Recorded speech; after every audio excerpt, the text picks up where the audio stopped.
I'm Debbie Adams. I teach the Alexander Technique at Boston Conservatory at Berkeley. And very recently I've been giving several classes to help people cope with the amount of hours we're all spending on our screens.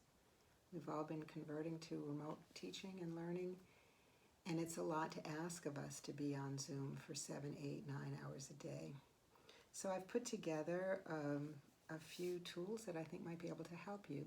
Many of these are drawn from my experience as an Alexander Technique teacher, and others have been drawn from other disciplines that I have studied over the years. One in particular I will mention is the Actor's Secret training with Betsy Politan, and I urge you to visit her website. That training combines Alexander Technique with the breath work of Carl Stow and the trauma work of Peter Levine. So here we go. The first thing on my list comes from the world of vision therapy, and it's called palming, and many of you have heard of it or done it, I'm sure. I think these days it's critical to do it between classes when you're teaching. It's so important, and certainly at the end of the day. Basically, it's called palming because you cover your eyes with the palms of your hand, but more specifically, I would say put the heel of your hand on your cheekbones and keep your eyes open initially to make sure you've blocked out all the light. And once you're certain that the light is blocked out, you can close your eyes. Make sure you're bringing your hands to your head and not your head to your hands. You want to keep your neck as happy as possible, and you're trying to give your eyes an opportunity to sort of resettle into the sockets. A lot of the musculature around the eyes can ease up. You may notice your head feeling lighter. You may even feel an alignment shift through your whole spine. How long do you stay there? It kind of depends. If you can do it for 30 seconds, that alone can be enough to rejuvenate you. You will notice as you remove your hands from your eyes that the room will seem very bright. And most people will also notice a shift in their depth perception. It's a wonderful way to give your eyes some rest. If this is an uncomfortable position for you, you could find some books or pillows to rest your elbows on to support your arms. But again, I would caution you about your head coming down into your hands. You really want the hands to come up to your head. So that brings us to this idea of depth perception and how we use our eyes. When we use our eyes focused on something close up, the musculature sort of converges. And when we look far away, it diverges. And people who spend time on computers all the time know that every 20 minutes or so you're supposed to look away into the distance so that you're not using your eyes in the same way for long periods of time. When I teach a class on Zoom, I will occasionally just look above the top of my screen. Just for a moment, I look out the window and I can get a sense of where I am. We think we're seeing three-dimensionally when we look into a screen, but we're really seeing a flat screen. And it's very restful for the eyes to change the focus from close up to distance and close up to distance. So certainly between classes and this one during classes, you can shift your focus. Another thing about how you see is that if you look at your own image in your screen, you can see what's behind you. Now I know this may sound silly, but when we become aware of the things and the space that's around us, we tend to release the musculature into that space. I'm always saying that you are at the center of your universe. We're all in this universe together, but each of us experiences ourselves as a center in terms of orienting ourselves and feeling safe. So much of our system is designed to help us feel safe, and we want to do as much as we can not to overload the system with that need. So you can see that behind me there's a piano, and I can sense that piano behind me, and just knowing that it's there means that my energy is not going straight ahead into the screen, but it is including the space that I am actually moving in. I would also say that when you look at the image in the screen, you're not just seeing what's behind you, but you can also get a little bit of a glimpse of what's on either side of you. So you're opening up your perceptual system all the way around. Again, this is something you can do during class. You don't have to wait till class is over. Yes, I had a student when I was doing this in class recently who said something I thought was just wonderful. She said when she looked back at the screen, I think it was after the palming, she said she felt that instead of looking at a screen, she felt like she was looking through a window. And I just think it's wonderful. Every time we change our perception of something, look at the screen and through the screen like it's a window, it can change how our whole system responds to that. Okay, now the next one is a little more body oriented. So if you take your hands and interlace your fingers behind your back and just stretch kind of like a back bendy kind of thing, you are taking your body into a movement that's the complete opposite of what you typically do at a computer. I don't usually do this during class, though I confess I have.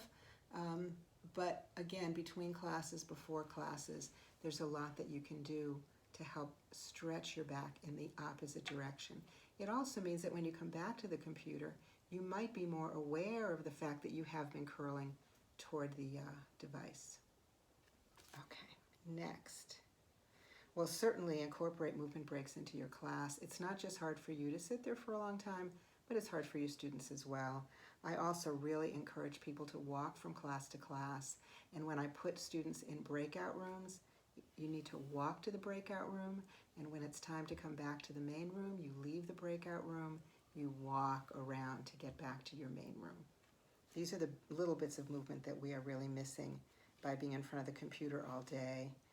I'd also suggest that you have sitting and standing options available to you that are easy to change. So I wanted to keep this space clear for all of you for this video, but typically I have my laptop on a pile of books here to get just the right height for me for when I'm speaking into my laptop.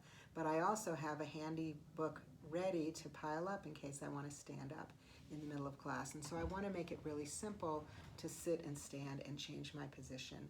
I also like to use different chairs. I won't sit in the same chair all day long because I know that I may be missing some pattern of movement that's getting repeated that I would rather not repeat all day. So change your chairs as well. Okay, this next thing I stole from my daughter, and shameless plug for her, Hannah Adams Yoga on YouTube is a great place to visit. I got this from one of her yoga classes and I just found it extremely helpful. All you do is you stand up and you rock back and forth on your feet. Now what makes this special is that she said that when we do this, we can reacquaint ourselves with the length of our feet. And I just love that because I know that's not something I really thought about. And after you do this for a little bit, you roll onto the outside of your feet and the inside, so towards your pinky toe and towards your big toe. And what that does is that reacquaints you with the width of your feet. I sometimes play around with spreading my toes when I do this. Movement is always a good thing. That's kind of rule number one. When I go back to rocking back and forth, my sense of my feet is wider. I have more of a base there. Now what I like to add to this is that when we start to feel grounded and feel the support of the floor, we're often focusing on that spot of the floor that's right beneath your feet. But if you look around your room, the floor that you see is the same floor you're standing on. So then you can start to experience the vastness of the support that's available to you.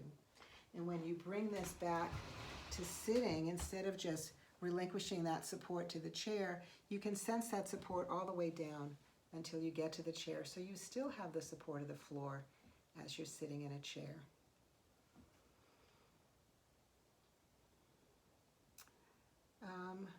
Okay, here's a funny one.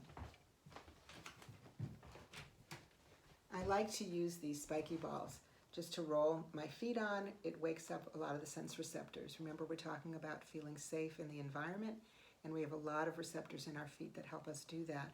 So I was trying to figure out what people might have at home who don't have the spiky balls, and the only thing I could come up with was aluminum foil. So if you ball up the aluminum foil, yes, it will compress when you put your foot on it, but because it's not smooth, it still activates a lot of those receptors in your feet. So you can just run it on your feet between class, before class, after class, and that can also help you get a sense of support from the floor. I think Okay, the next one I have on my list is something I got from a wonderful book called Accessing the Healing Power of the Vagus Nerve by Stanley Rosenberg. This book deals more with some of the trauma aspects, but I think that calming our nervous system is a very important part of what we're doing. It's good for us and it's good for our students. And the vagus nerve is very responsible for helping your system regulate itself. And when things get a little too hyper-aroused, it can sometimes be hard for the system to calm down. So in this book, there's what he calls a basic exercise, and I'm going to show that to you. Usually when we interlace our fingers, we do it this way. But for this exercise, we do it this way, which means your fingers are sticking up in the middle here. That just makes it more stable for your head. What we're going to be doing is separating eye movement from head movement. I'm going to do this sitting upright with you now, but you can do it lying on a floor. It can be a little more effective that way.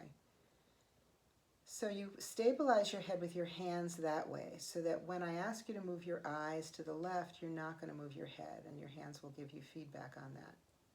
And you're going to keep your eyes to the left until you either swallow, yawn, or sigh. And the sigh often shows up as just a huge full breath. And you'll stay there as long as that takes. It can be 30 seconds, 60 seconds.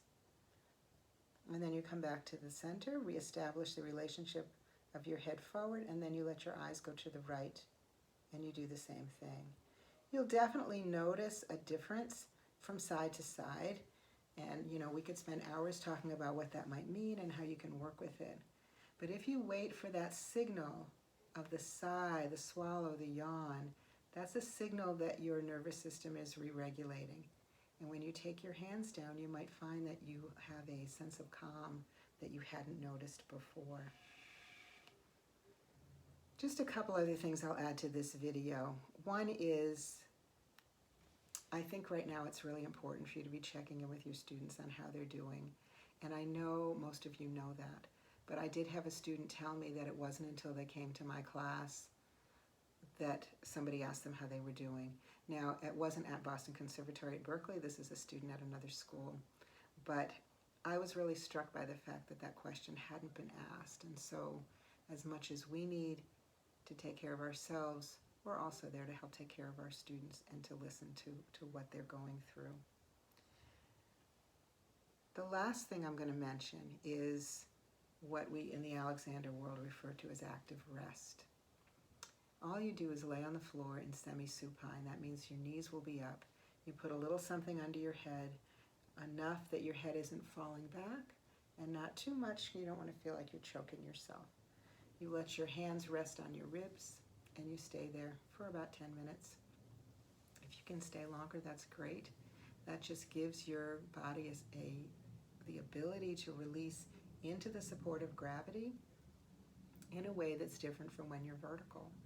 And so it can often be a settling and an experience of lengthening in your spine. It's not something I do on a regular basis, but if I'm on the computer all the time, I have found that I have wanted to do it more. And I know that for my students, it has been an enormous help. So those are kind of the top tips. There are many more, and maybe I'll do another video later, but in the meantime, I wish you all good health and safe and comfortable times at your screens. Thank you.